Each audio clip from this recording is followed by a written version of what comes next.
오늘 오후에 주호영 원내대표와 회동을 합니다. 지난번 첫 회동에서는 20대 국회 마지막 본회의를 합의했습니다. 오늘 회동에서는 21대 국회 첫 본회의를 합의할 수 있기를 기대합니다. 시작이 반이다라는 속담처럼 21대 국회의 첫 발을 잘 떼야 합니다. 일하는 국회의 시작은 정해진 날짜에, 국회법에 정해진 날짜에 국회를 여는 것입니다.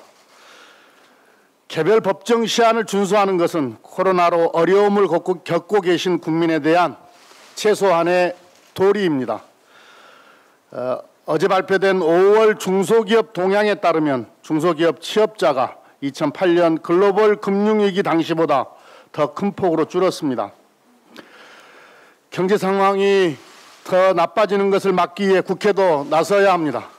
21대 국회를 하루빨리 열고 일을 시작해야 합니다. 원구성 법정 시한까지는 시간이 많지 않습니다. 원구성 협상을 속도감 있게 진행하겠습니다. 오늘 회동이 일하는 국회를 만드는 첫 발걸음이 되기를 희망합니다.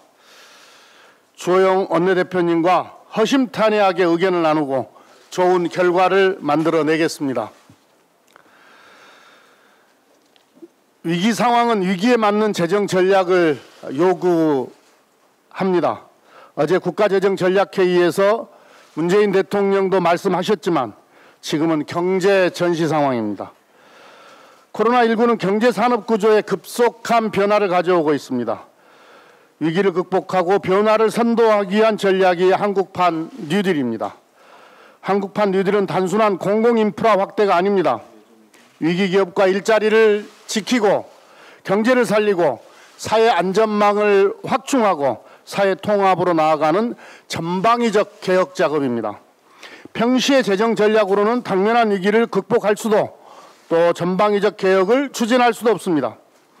전시 재정을 편성한다는 각오로 재정을 총동원해서 뉴딜답게 추진해야 합니다. 우리나라는 다행스럽게 주요 선진국에 비해서도 재정 여력이 충분한 편입니다. 그동안 재정 여력을 비축해 온 것은 지금처럼 위기가 왔을 때 재정을 적극적으로 활용하기 위해서입니다. 재정 건전성은 긴 호흡을 가지고 고민해야 합니다.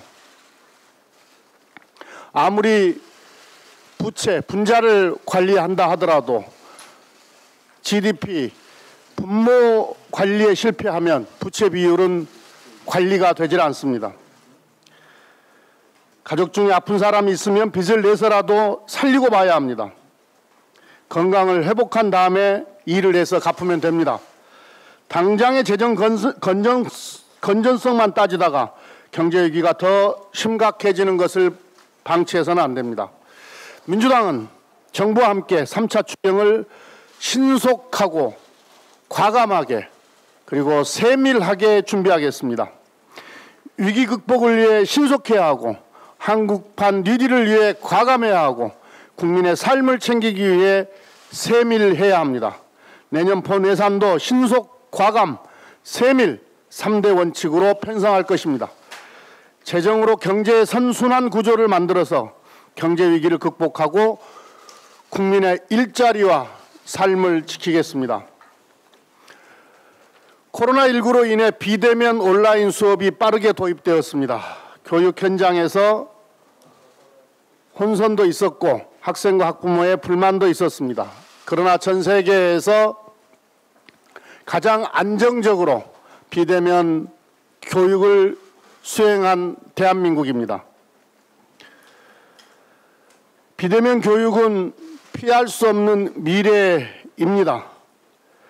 교육적 측면에서도 경제와 산업 측면에서도 비대면 교육의 현황을 제대로 평가해 봐야 합니다. 무엇보다 양질의 교육을 위한 기반이 갖춰져 있는지 확인이 필요합니다. 학교 현장의 온라인 수업 준비 상황을 꼼꼼하게 들여다보고 온라인 수업의 컨텐츠에 대해서도 점검해야 합니다. 네트워크 환경, 원격 솔루션 등 비대면 교육에 필요한 디지털 인프라가 충분한지도 확인해 봐야 합니다. 그리고 디지털 교과서의 활용 실태도 평가하고 개선 방안을 찾아야 합니다. 아울러 국내 에듀테크 기업들의 현황도 파악해야 합니다.